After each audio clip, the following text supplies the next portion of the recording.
Hi guys, and welcome back to the podcast. Today we welcome on Niall O'Connor. Now Niall's an old friend of mine from college. He's also a PT, sports scientist, and an elite level handballer who's competed in world championships, has competed on the national level, national and international level I should say. So delighted to finally get you on. Thanks a million, Niall, for jumping on. Cheers, Rob. Thanks for having us. I suppose, for those who don't know, do you want to give yourself a little introduction, maybe on your professional background, what you work in, and then also looking at it from a sporting context as well? Sure. So I did sports science with exercise physiology in college, 4-year degree. After that, the long-term plan was to become a physio, get stuck into fixing people's injuries and things like that. I needed to pay for that first, so I thought I'll join my local gym as a personal trainer, just to get stuck into maybe the more practical side of sports science and training people in general. To pay for to pay for my course in physiotherapy, and after 2 or 3 years, really fell in love with the job. Just really enjoyed helping people reach their physical goals, and decided to stay with personal training for now, at least. So I'm also a handballer as well. I play GA handball, which is an individual sport. So I started playing when I was about 6-7 years of age. My father brought me down to the local handball court, and I've been playing football and soccer and hurling and things like that. A lot of team sports, and just wasn't really my cup of tea.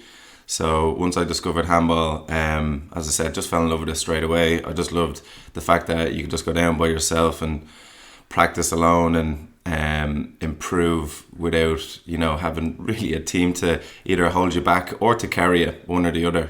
So I felt like when you win, the glory is for yourself, and also when you lose, you could just go back to the drawing board and fix these issues yourself, as opposed to blaming the cornerback or something like that. So still playing a lot of handball. World Championships coming up next year, which I hope to play in. And yeah, I suppose that's it for an intro. Yeah, nice. I suppose to go back to it, an individual sport, it's something that I was obviously involved in myself through boxing as I grew up, and it's something that we kind of connected on. We lived together in college for a couple of years, randomly enough actually. We're in first year we were put together, but so it's something that I always recommend my own clients do. I know a lot of them are runners now, but even the GA clients in the off season, to look at something that's a bit more individual, because I think you have to develop different characteristics between like being in an individual sport and a team sport. What do you think are the main ones that stand out to you? I think you mentioned them actually already, with saying that there's no one else to look at. You have to do your own thing. But how do you approach that, or how do you approach your own game? Because it's an individual sport, I suppose, is probably the easiest way to ask it. Yeah, so I suppose the one that stands out for most people would be like, it's individual, so you have to motivate yourself. You have to be pretty self-motivated, so there's not really a manager or a team to drag you to training, or to, push you through those hard sessions, or make sure you're training when you should be training, or when maybe you don't want to train. So that takes some self-discipline. I think it just helps that you need to be super, super into the sport. It has to be your passion, it has to be your love, because of those reasons I just mentioned. I suppose other big differences would be the training, for sure. You don't really have a good gauge of where you are sometimes in terms of your performance levels, because you're training by yourself a lot of the time, and you don't really know, or you don't get to test yourself until competition comes around. Yeah. You can play friendly games, you can play 2-on-1, you can do all these sorts of drills and things like that, but it's really almost a mystery coming into a tournament where you are versus where other people are in their training regime, or maybe, people peak at different times throughout different seasons and things like that as well. So sometimes you just don't really know until you get stuck into it. Yeah. That's true, yeah. And I suppose then the other aspect of handball is that there is the doubles as well. Which one do you prefer playing? I know you play doubles a good bit as well. Mm-hmm. And when you're looking at singles versus doubles, what kind of perspective do you take? What's the difference, let's say, between singles and doubles? So again, the most obvious thing, you're going from an individual event to a team event, from singles to doubles. You asked me which I prefer. I do definitely prefer singles overall. Funny enough, my biggest achievements have all been in doubles tournaments. I've won a world title. I've won 2 world titles at 17 and under and 19 and under, and I've been beaten in 2 singles finals at a national level at minor. And there's definitely, you have a little bit more of a fallback when it comes to doubles.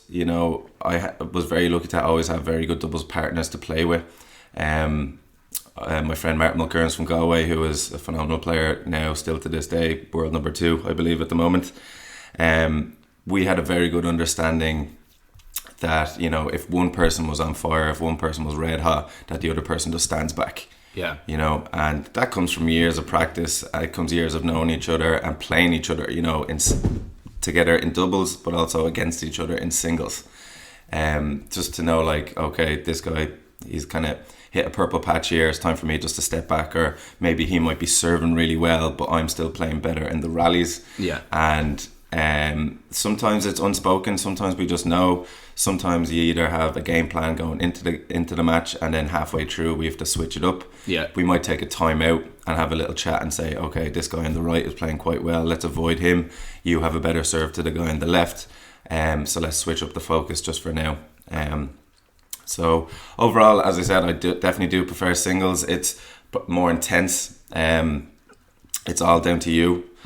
Whereas the doubles, the games definitely last longer. You're not moving quite as much. So I believe it's more of a mental game. Yeah. The doubles compared to singles. Doubles, because it's such a small court and you have 4 big lads in there, the ball or the ground gets covered quite quick or quite easily. So it's, there's long rallies. It can be quite intense, and it's just a lot of the time it's about a war of attrition. Who can last longer? Who can just stay focused for longer? So 2 totally different kind of premises for singles and doubles, but both with their challenges. Yeah, I think actually you mentioned the point there. It's something that when you're looking at it, like doubles is obviously completely different to even a team sport then, where you've 15 guys. But you mentioned something there about knowing when a guy is on fire, or when he's going through a purple patch, and actually knowing when to step back in that situation. I think a lot of the time in GAA that's probably overlooked, and if you look at the All-Ireland final with Kerry and Galway this year, they knew that Shane Walsh and they knew that Clifford were on fire, so every ball was coming into them. I think that's probably something that's overlooked a lot in team sports, is when someone is going well, like, get them on the ball, like, yeah. Get them in place, because obviously purple patches will only last so long, and it being ready to jump in, I suppose, at the next stage then. With this, when do you notice that a fella is starting to come out of his purple patch, when things aren't going as well for him anymore? Is he starting to miss shots? Is it in his body language? What would you notice from a player? Yeah, so everyone goes on runs and little patches and things like that, but they all come to an end. Yeah. And it's trying to identify just when that is. If you make 4 or 5 points, will they make 6 or 7 before it ends? Should they stop on 4 or 5?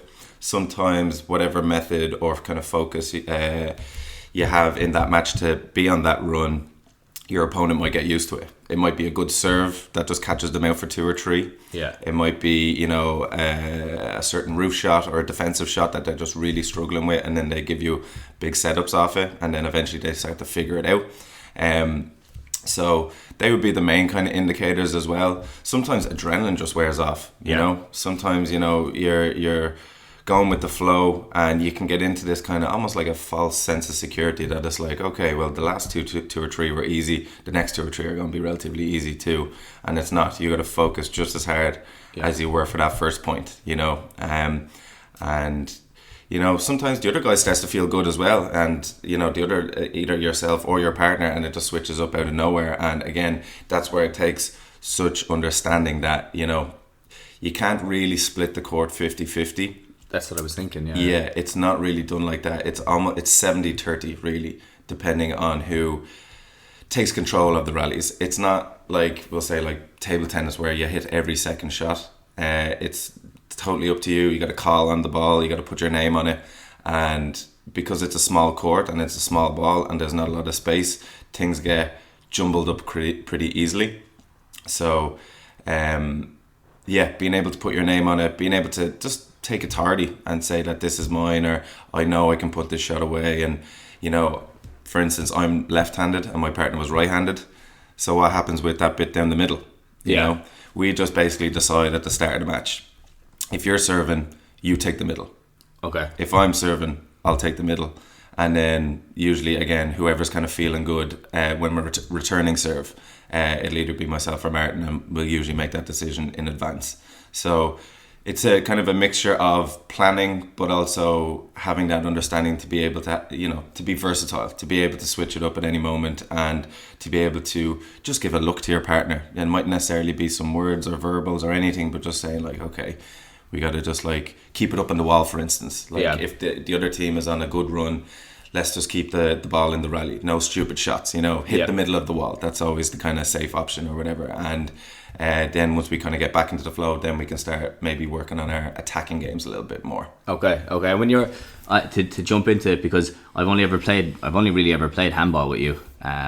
So it's not something that I played a lot, and it's that we'll jump into that a small bit more about why it's not as common a sport as what football and hurling are at the minute in camogie. But to look into the tactics of it, then when you are on an attacking front, what are you looking to do? Are you trying to hit the bottom of the wall? I know when I was at a couple of your games, there was people playing off the roof a lot. Like, what's the different perspective there? If you're playing off the roof, is that a small bit more defensive? If you're trying to hit the bottom of the wall, obviously you're looking for kill shots. Like, for the people who are also new to handball and they may be listening to this and may want to give it a crack, what's the difference in that in your attacking formation? Yeah, so now I think we're talking a little bit more of the breakdown in styles between different players. You could look at it like a lot of sports as well. Is a team or an individual, do they have an attacking mindset or a defensive mindset? Or is it a little bit of both? And handball is certainly like that. So the best shot in the game is what's called a kill shot. So you hit the ball as low on the wall as possible. You try to make the ball bounce twice as fast as possible, and obviously the lower on the wall you hit it, the quicker it bounces twice. So obviously the bigger margin for error. If you don't hit it low enough, then it stays up for your opponent and it's a big fat setup. If you hit it too low, it hits the floor and it's just an automatic point against you. So obviously risk versus reward is high there. And then you have your defensive games where, you know, you can't kill the ball from up high. You can't kill the ball if you're hitting the ball from shoulder height, really from waist height upwards. Okay. You need to get down low to hit the ball. So if you want to make sure that your opponent doesn't go for his kill shot, or if you don't want to give him a setup, you got to make sure that he's hitting the ball from shoulder height upwards. Okay. So that can be done by hitting the roof so that the ball has a high trajectory and it bounces deep into the back corners of the court.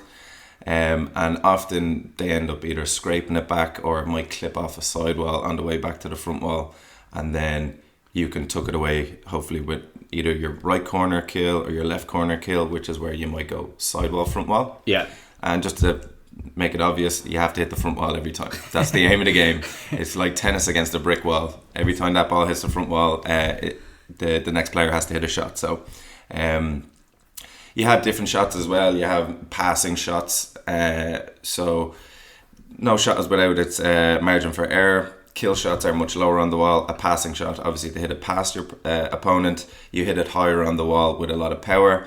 It also needs exceptionally good direction. So if it hits a sidewall too early, if it comes flying off the back wall, then that's just as bad a shot as, a poor kill. Yeah.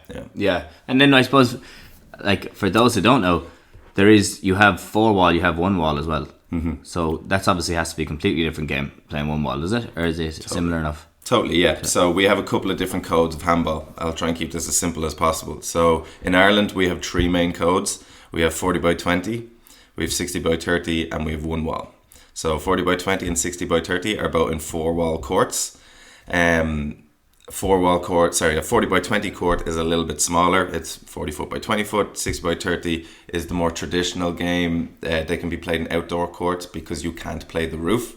Yeah, it's the old traditional game. It's where handball was basically created and invented in Ireland.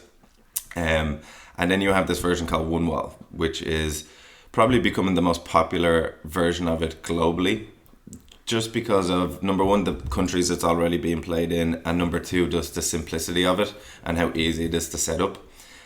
So all you need for a 1 wall is a big gable wall and a couple of lines being drawn out on the floor coming out from it.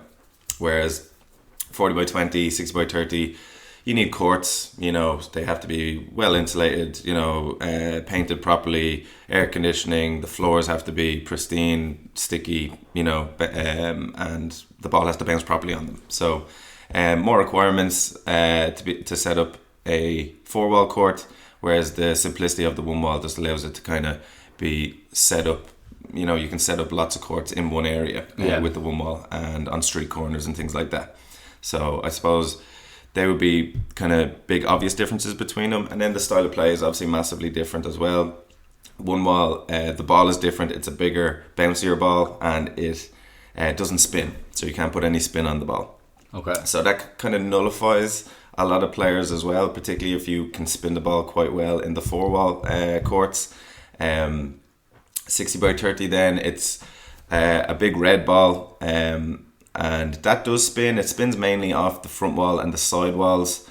And it's a much heavier ball. So you need big, strong shoulders. You need strong legs. There's a lot more running. You just have more area to cover in the court. 40 by 20, in my opinion, is the most skillful game of the lot of them. Yeah.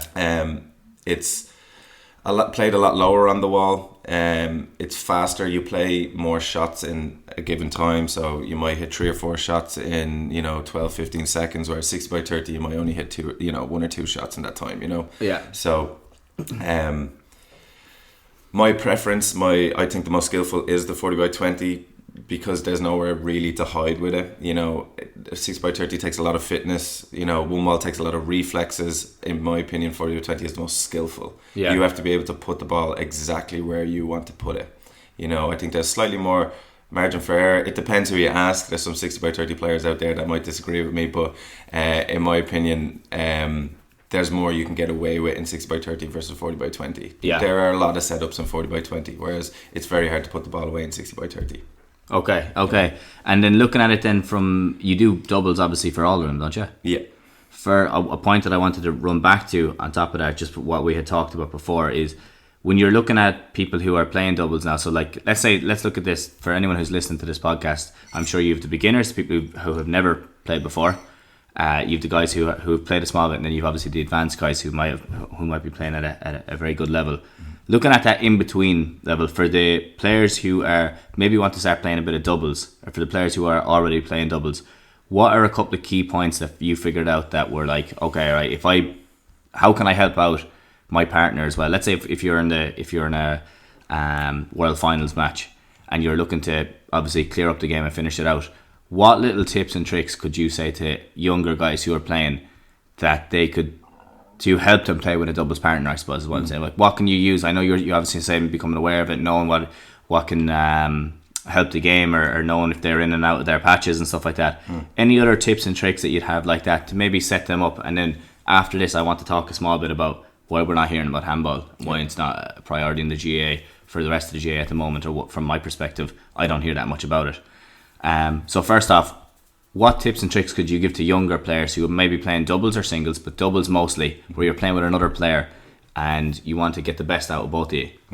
Good question, yeah. So I would say, first of all, distinguish what type of player you are and what type of team you and your partner have. So if you are playing on the right-hand side, for instance, it's more your job to cover the front right-hand corner. So a lot of the time, most doubles teams are both right-handed. So that means the slightly better player usually plays on the left. They usually have a slightly better offhand. And then that also means that they get to control the middle of the court, because all the shots that are down the middle come into their strong hand. Yeah. So as I was saying, the middle of the court is usually determined or covered by one person or the other.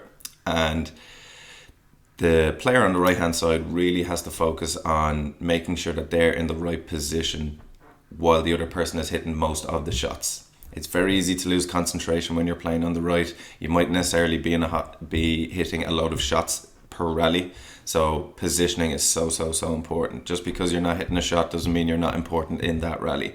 So if a player on the left hand side is going for a shot, that means obviously the next shot is going to be hit by the opponent. So if you position yourself in, let's say, an awkward position, or a position where it's going to give your partner more room for error. Yeah. For instance, if your partner goes for a kill shot and it stays up, it's a little bit too high, and you're in the right position, just be a play over.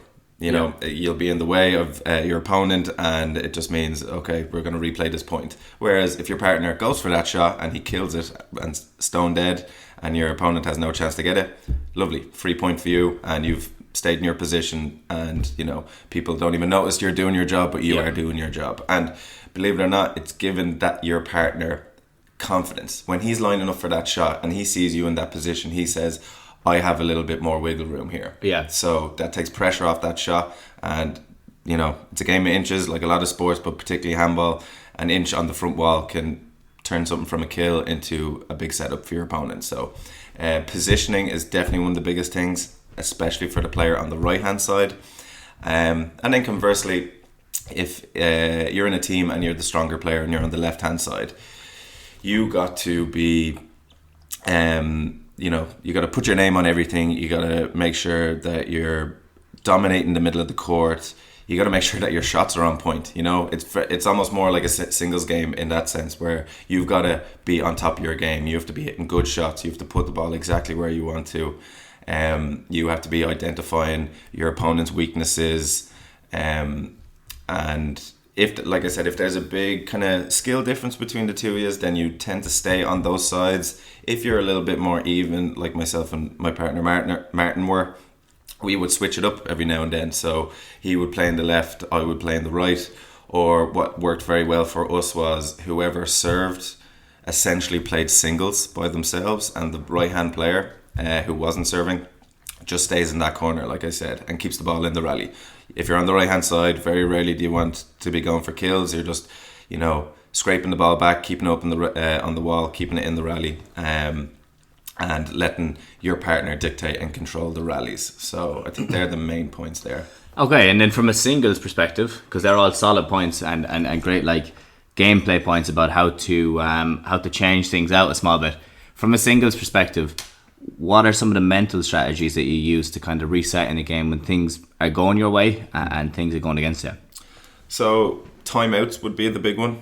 Oh yeah, you're allowed to. Yeah, so you get some tournaments you get a 30-second timeout, sometimes you get a 60-second timeout. It doesn't really matter, to be honest. It's not, you're never really going to get your breath back a whole lot in 60 seconds.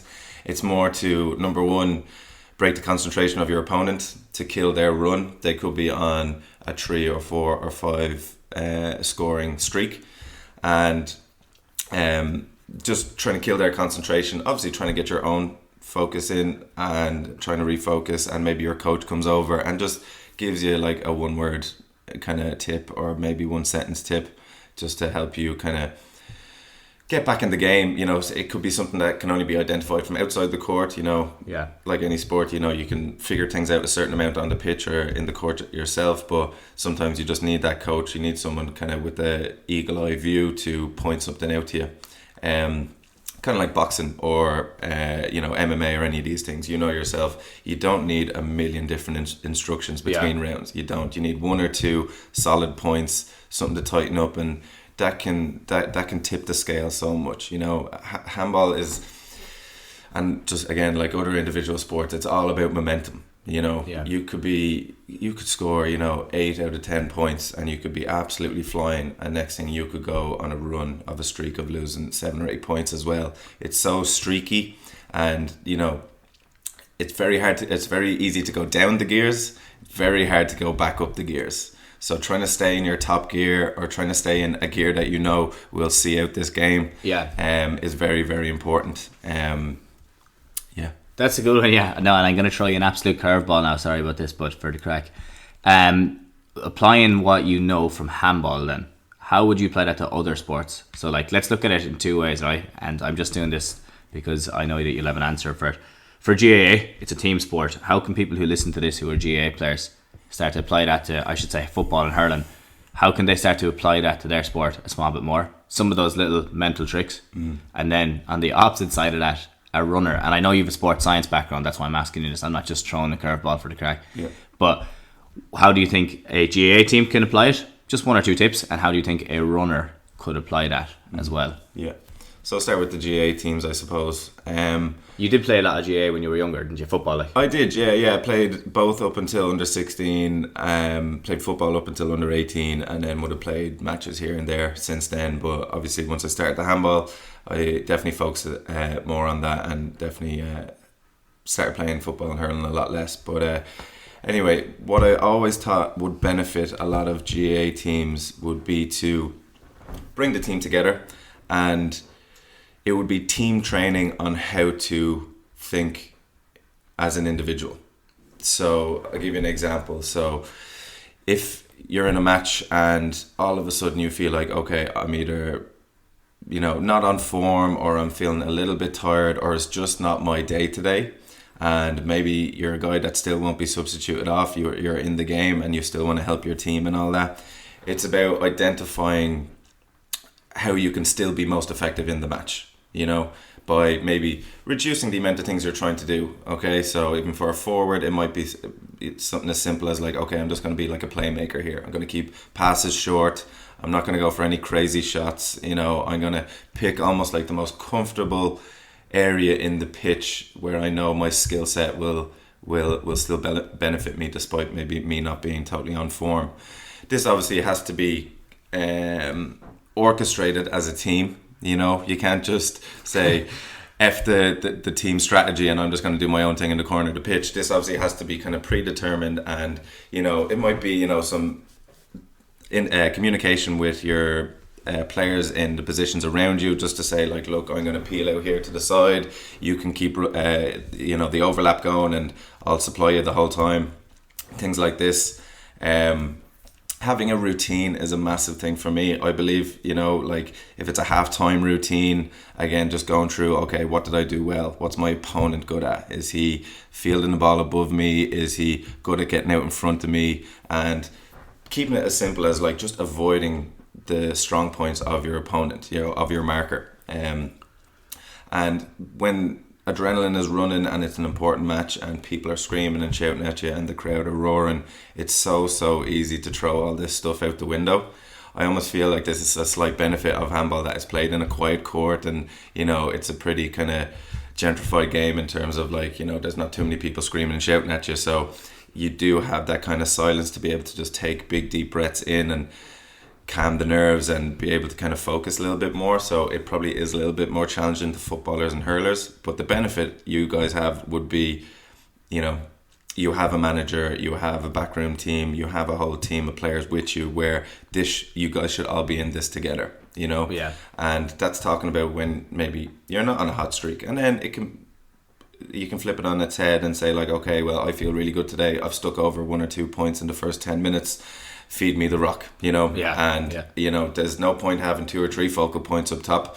Better to have maybe one main guy and having 2 or 3 guys supplying him, and that creates other opportunities, that can create diversions, that can create openings of other spaces and things like that. And it's again just going with the flow of the game, trying to identify, okay, this is working for us, we're going to stick with it for now, but we still have to stay on our toes and keep our eyes peeled for any kind of changes in either the opposition's methods or what they're doing or what their approach, and then being able to kind of work with that and move with it. Now, I suppose, that's perfect. All good points, and I think the points that you brought in there as well lead back to the stuff, or to a lot of the points you made on playing with doubles, about having a good understanding of the guys around you and having a good understanding of if they're having a good patch, or if they're having a good day, or if they're kicking scores, to get the ball to them. Now, to change that completely, to shift it, how would you look at that from a running perspective? Obviously running is a lot more repetitive, you're going through the same thing, which is, for boxing, the amount of time that I just spent hitting a bag that wasn't moving. So I know there's like, this can be from a competitive or it can be from a training perspective.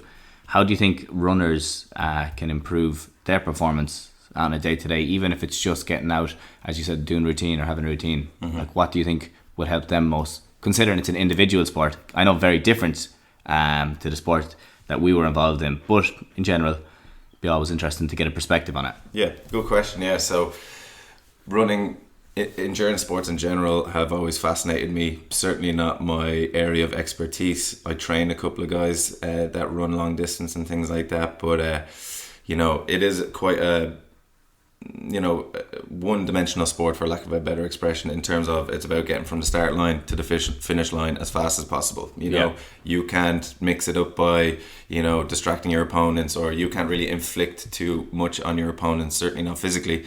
It's just about trying to make sure you're performing as well as possible, and I suppose, again, just trying to keep it as simple as possible. Make sure you're feeling as good as possible on the day, be it, recognizing any maybe niggling injuries coming up to it, focusing on your nutrition, identifying what time of the day you're going to be running and performing in, and does that suit you to, maybe have your big meal the day before and then just have something small the morning of, or if you're maybe running later in the day, to have a good meal in the morning. Things like that, because I've definitely gotten it wrong in certain competitions where my nutrition wasn't on point. Either I ate too close, or you didn't eat the right thing. I experienced crashes halfway through the game and stuff like that. And certainly when it's such a physically performing sport like that, making sure that those things are on point, that you can physically perform your best. Your mentality when it comes to running is obviously super important as well, but they have to be in sync. The body can only go so hard if it's not fully prepared. And on the mental side of things, just a lot of affirmations.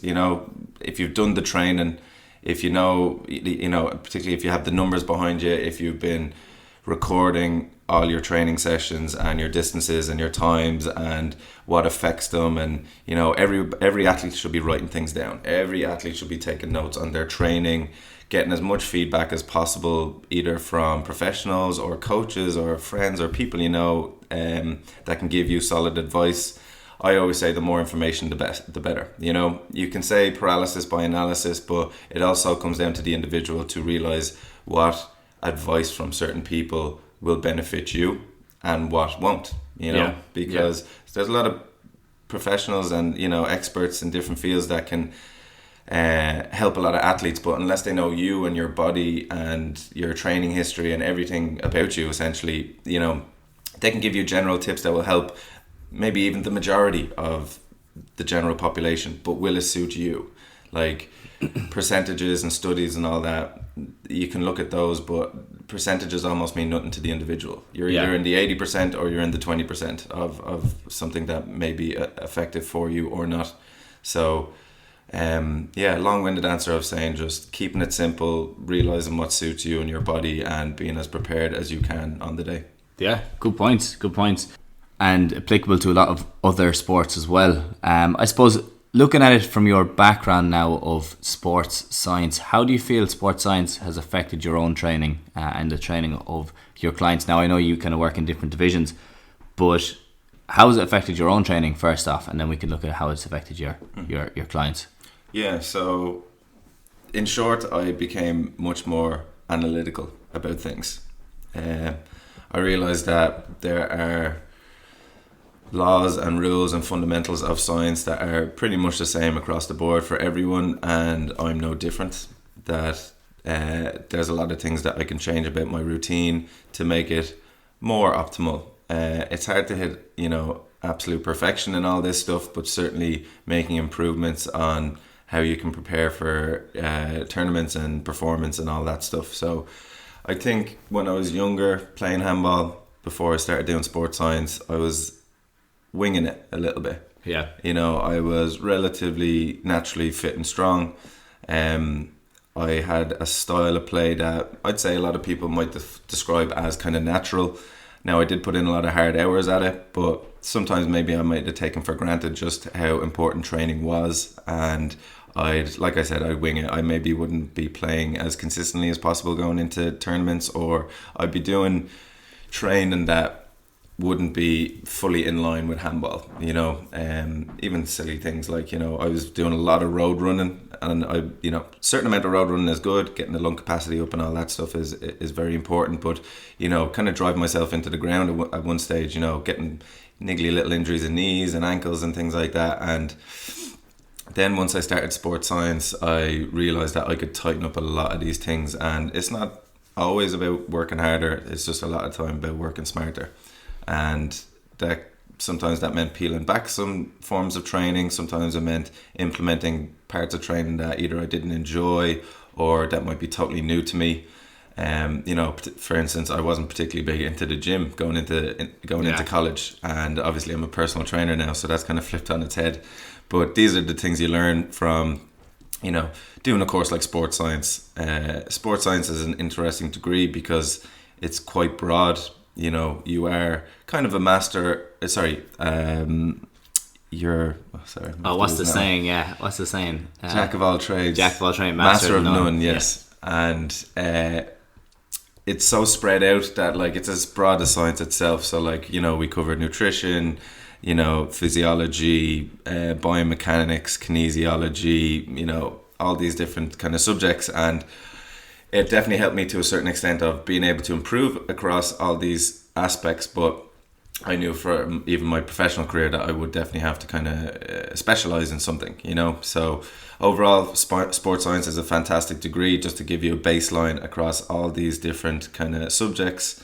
But at the same time, it takes that self-motivation to pick one of the subjects or pick one of the areas to focus on and improve at that. Now, all the other kind of components and subjects will still help you in the long run. For instance, as I mentioned, I got stuck into the gym and I got definitely a lot stronger, and my training was more geared towards handball, explosive movements, some muscle building in there as well for sure, because I was getting a little bit light in my early 20s. But also things like kinesiology or biomechanics, for instance. Like biomechanics, there is a correct way to hit the ball. Everyone has different flicks or maybe slightly different setups, but the same kind of fundamentals apply to everyone across the board, so knowing how to move your feet, knowing when to make contact with the ball, knowing how to follow through properly, all these things, they can come from repetition of hitting shots over and over and over again, but they can also improve from some kind of conscious studying of the movements, and breaking these down and realizing, okay, this is a fast-paced game. It's not always possible to get your feet in the right position for every single shot. Sometimes you're just trying to scrape the ball back. But when we have the time to set your feet properly, hit the shot like you've always done in training, and get out of the habit of freewheeling. Yeah. Again, if you have that natural style, if things came quite naturally to you as a kid, sometimes you can think okay, well, I can kind of take on any situation or any sort of ball coming at me, and I can do what I want with it. But it reduces how much feedback you can get from each of those shots. Or I got into watching a lot of tape of myself playing at a pretty young age. I think, particularly for handballers, I think we can be, we're pretty behind on that stuff sometimes in terms of recording ourselves and trying to identify our mistakes from video footage. And I noticed just small little things that I wouldn't have noticed when I was in the court by myself, or even that other people hadn't pointed out to me. And it's really only because you're in your body and you know what way you can move and where you can maybe get to the ball just a little bit faster, because speed isn't everything in handball, but certainly the more speed you have, the more time you have in the ball. So if you're half a second faster to a certain ball, that turns it from maybe having to go for a defensive shot into maybe some sort of an offensive shot, you know. So, and that's massive, So I think sports science overall has just benefited me from improving every aspect of my game equally. So be it speed, strength, stamina, analytics, nutrition, I don't think anything jumped up a huge amount, but everything went up 10%. Yeah. And that mainly came down from my study of sports science. Yeah, good. Yeah, that's excellent. I found that as well, going through the course. It does change your perspective on a lot. Now, my background was athletic therapy, and then I went to the physio after, but we did cross over in a lot of classes in college, but they definitely changed your perspective on how the body adapts, how it moves, and what you can do with it. And there's no doubt there's loads of different training methods, but there's some that work for some people and others that don't really work for others. So you kind of have to get an idea of what's good for you. It does come back to the individual, I think, as well. Now, I do want to talk about your injury, but I think we're going to have to leave that for another podcast, because what I want to talk about is something that I'm sure it's true to your heart, something that you're have opinions on. Why don't we hear about handball in the GA? I should say I'm from Clare, and only when I had met you had said that some excellent players, some great players in the country were from Clare as well, who I hadn't really heard of, and I hadn't really heard of the sport. I hadn't played it until I had met you. So why is that? Yeah. You just mentioned Clare as a county in GA handball is extremely strong at the moment. And when people who are very into their sports from places like here tell me that they don't know much about handball, it breaks my heart. And that's not your fault. That's not the fault of people outside of handball. That's the fault of the people within handball, unfortunately. Now, I don't want to go in too hard today, but the long and short of it is that it takes good management to build a sport up. We came from quite a low base in terms of, like, we are GA sport, we're an amateur sport, so that means, there's a limited amount of resources that can go into it. There's a limited amount of, money and profits to be made from it as well. And there's also certain other limiting factors, we'll say, in compared to football or hurling. So, again, obviously football and hurling being a team sport, handball is much more individualized, and it's very individual when it comes even to the elite level. So once you get to a certain level, the big guys, they do tend to kind of look after themselves, which is a very natural thing to do. Whereas in football, I think they galvanize and they come together much better for collective bargaining. Even the GPA, has its issues, but it's definitely a very good idea, unionizing, players to use their collective power to bargain, essentially. Yeah. So in handball, we just don't have that. We don't have the power of numbers. And then just from a management point of view, we've had some good presidents in the past. We've had some good kind of chairmen of handball. But we never just continued the momentum. We had a peak in probably 2012, maybe 2013, 2014, around that way, with a guy called Chris Curran from Tyrone, who, look, in my opinion, he's the best we've ever had. He was somewhat a visionary, he thought outside the box for handball. He managed to get us on TV. It was onto TG Cahir for like a highlight show, and that was a great start. He got the participation numbers very, very high. He created, or certainly improved, our national one ball tournament so that it was one of the most kind of attended GA events in the country, and was flying over some of the top players from America and stuff like that to play one ball. And it was definitely a little mini golden era, and I don't think we realised how good we had it at the time. Now Chris went a different direction. He left the GA, and we've had other management in since then that just didn't pick up the baton where he left off. And obviously COVID came up, and there's been issues with that for every sport, don't get me wrong, but we never really fulfilled our potential before, or certainly not after COVID either. And I think exposure is one massive thing, like having our national sport on TV, or even clips on the news, in the sports section. Start small and keep building, never take a step backwards. I'm not saying the full All-Ireland Championship has to be live on RT every year or anything like that, but we should certainly be getting at least a highlight show of the All-Ireland final up every year. Yeah, and after we have, maybe a couple of years of consistent coverage of the All-Ireland finals, then start looking at, covering the semi-finals, quarter-finals, all that stuff. And, there's maybe one argument that handball matches just go on too long, which there is a point to that. I understand, I don't see a whole lot of people complaining about 5 or 6 hour tennis matches when they're a good game, but I understand if handball is maybe going on a little bit too long. But we have to be open to switching up our either scoring system or ways in which we can cover the game that will just make it, maybe shorter and more intense and more entertaining and all that. So currently All-Ireland finals are played best of 3 games to 21. So first to 2 games to 21. If it's 1 game each, it's a tiebreaker of 1 game to 21. So those games can go on a long time, maybe 2 hours, 2.5 hours if it's a long drawn out game. We could look at drawing that back to games to 11 or games to 15. Yeah. And it might be best of 5 to 11. I think the scoring system in tennis is very, very interesting.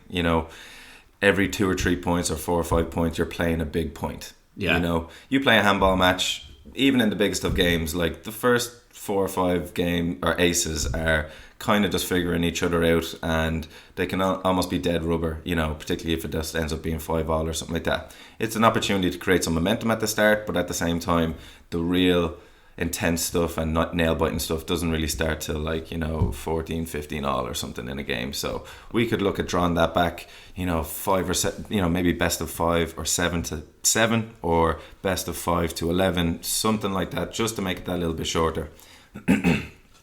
They've already started reducing games in America to games of 15, so 2 games to 15 and a tiebreaker to 11 if needed, and that's, in my opinion, revolutionised the game. Yeah. It's made it shorter, more intense, and realistically, you're expending almost just as much energy as a game to 15 because you're losing those dead rubber points at the very start, for lack of a better expression.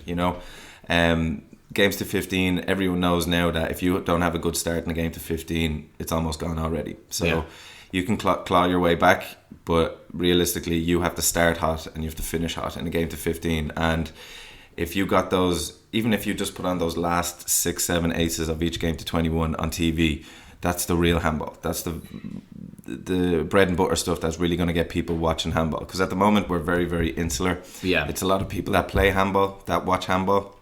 And we need to create that momentum with the community that don't watch handball at the moment, because there's people out there that absolutely eat, sleep and breathe GAA, but they still don't know a whole lot about handball. And if you build it, they will come, but only if you tell them about it. Yeah. So there is phenomenal handball being played right now at the elite level, but if there's no coverage there, how can people watch it? And sometimes we use that as an excuse. We say, the GA might say, GA handball I'm saying now, is saying, there's just not the demand, we don't have the money, blah, blah, blah.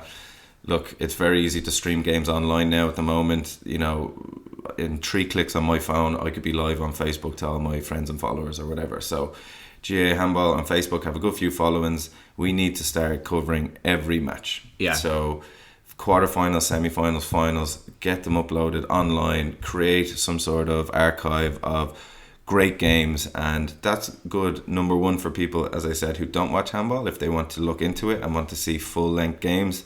Number 2, phenomenal for young kids to train and study footage and implement some gaming patterns from those games into their own matches. So as I was saying, build it and they will come.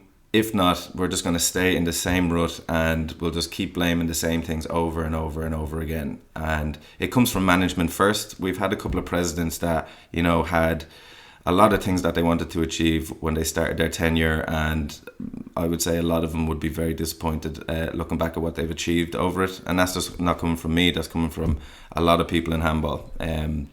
We need to be a little bit more vocal in where we can improve. A lot of the handball community are concerned with, if they voice their opinion, then they might get a bad draw in the next All-Ireland Championship. They might be thrown into some dodgy court down in wherever it may be. So, not being afraid of some constructive criticism, credit where credit is due. We have a good website. We have, a certain amount of coverage when it comes to, All-Ireland finals at the moment, but that could certainly improve. We have certain things in place to get kids involved at school level and things like that, but we lose all these kids at 15, 16. They're always going to pick GA or hurling or even something with money in it like soccer or whatever it may be. So trying to make the sport as appealing as possible to young people and also to people that are just very into sports as well, because as I've already mentioned, there is phenomenal handball being played at the moment. Like at the elite level, it is just as intense as any sport out there. I don't care what anybody says. And that needs to be on show. We need to put our senior championship on a pedestal. You know, we do look after, you know, B players and C players, and we have all those championships as well, but we need to separate kind of the cream from the rest of it. So we need to put it on a pedestal, get eyeballs on the sport, and that would be a massive start. Yeah, but like, and even looking at it from the point of GAA Go, I got emails there from GAA Go, and they were recommending that I watch the Dublin Senior Football Championship, the Donegal Senior Football Championship, the Kerry Senior Football Championship, Tipperary Hurling, Galway Hurling. Like it's like it has all of them. Like, and in Clare as well, for a county that's not a huge, let's say, football county, did good this year now in fairness, but you can watch nearly every senior game online. You can stream every senior club game online. And a lot of intermediate games, as it gets to the latter stages, you can watch them as well. And even to the fact that I can remember that you could watch a junior game online, like a junior football game. So I don't understand how they couldn't do the same thing. It's set a camera up. Yeah. You know, set a camera up. How if you wanted to go for something a bit higher, get someone who knows how to talk about the game and put them there and talk behind the mic or talk about it. But simple things like that. So yeah, it sounds like exposure is a big thing, because it's not something that I would have heard of, even at my own club. Like, as in, like, there's no poster anywhere. Like, I wouldn't even know where to join handball club right now. Realistically, actually. For instance, right, on the GAA website, gaa.ie, there is no link to the gaahandball.ie website. Really, yeah. Like, that is criminal. Yeah. How simple of a thing is that to do? Like, not going to say it's going to change the game, but it's just a slight indication of like how a tiny bit of effort can go a very long way. Yeah. You know, we don't have a lot of money, we don't have a lot of resources. Let's make the small incremental improvements where we can. You know, something as simple as like a link to our national website on the GA website. That's just a straightforward thing we can do, you know. Yeah, that's simple as. I suppose for the last thing, what is the World Championships are coming up next year? For the next couple of minutes, because we're coming up on just over the hour, or just on the hour mark now. What's the focus now? The World Championships are coming up. What other countries are going to be involved in it, as well as how does your training look over the next year? Yeah, so World Championships coming up next summer. I plan to play in the Open, Men's Open, singles and doubles if I can. Field is going to be very competitive this year, so you know, it'll take a lot of training from probably 9 months out, which is pretty much where I am at the moment. I took a little break there a couple of weeks and months ago, just to let my shoulder rest. We didn't touch a whole lot on it today, but I've had this recurrent shoulder injury, which I'm sure we'll discuss next time. Definitely. But starting out 9 months from the competition will just give me that chance to do the rehab I need to do, to strengthen up in the gym where I need to, and just get as fit and strong as possible before then, and obviously play as much handball as I can, because I don't think anything really beats time in the court, but certainly I have to limit the amount of hours I do in the court, because of the shoulder, and just to give it the best chance. And I suppose at the tournament it'll be mainly consisting of top Irish Open players. There will be a few very good Americans and a few very good Mexicans as well, and 1 or 2 Canadians thrown in there as well, just to make the whole thing a little bit more international. But certainly in the last kind of 6 to 8 years, the Irish have been dominating on both sides of the pond. You know, when the Irish go over to America, we tend to do quite well. There'd be 1 or 2 Americans that can always go quite deep into the tournament, but at the moment Ireland are extremely strong, whereas you would say maybe 10, 12 years ago it was a lot more even, and you'd see a lot more Americans winning the tournaments, and like I said, a couple of the Mexican guys who are super, super fit, with a totally different style, which is really one of the most interesting aspects of the international handball scene. Is like, you know, it's a small ball in 4 walls, and there's still so many different ways and methods you can play it. You can often spot an Irish handballer a mile away, and you can often spot a Mexican or an American player a mile away. So the clash of styles, just like boxing and MMA, you know, styles make matchups. So that'll be interesting just to see where everyone's been. I think everyone's a little bit in the dark as well since COVID about where everyone is kind of performance wise and things like that. So I love the international tournaments.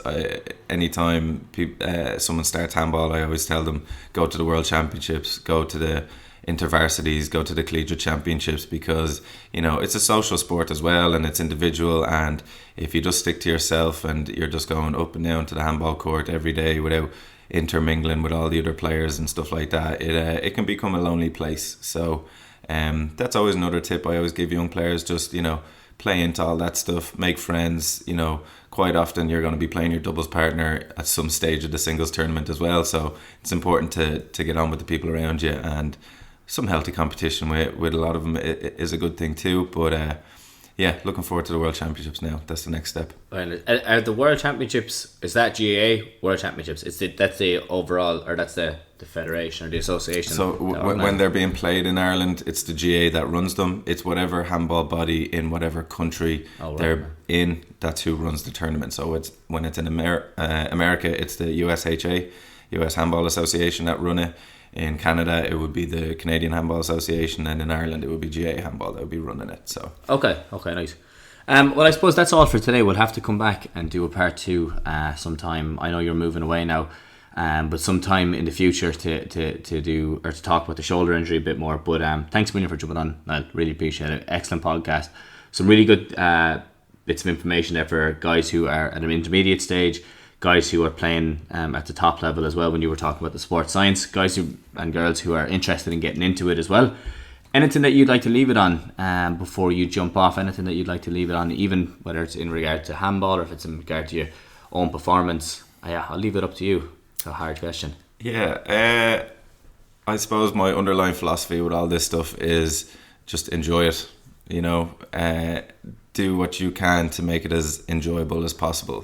Performance is obviously a big thing, and when we're winning, we enjoy things a lot more. But enjoy the process. Don't just enjoy the destination. You got to enjoy the journey as well. So, like I said, do what you can to make it enjoyable, make it repeatable, and just keep going until you enjoy it no more. Excellent. But that's all from us today, guys. Thank you again for listening in, and thanks a million for Niall jumping on. Some excellent information in there.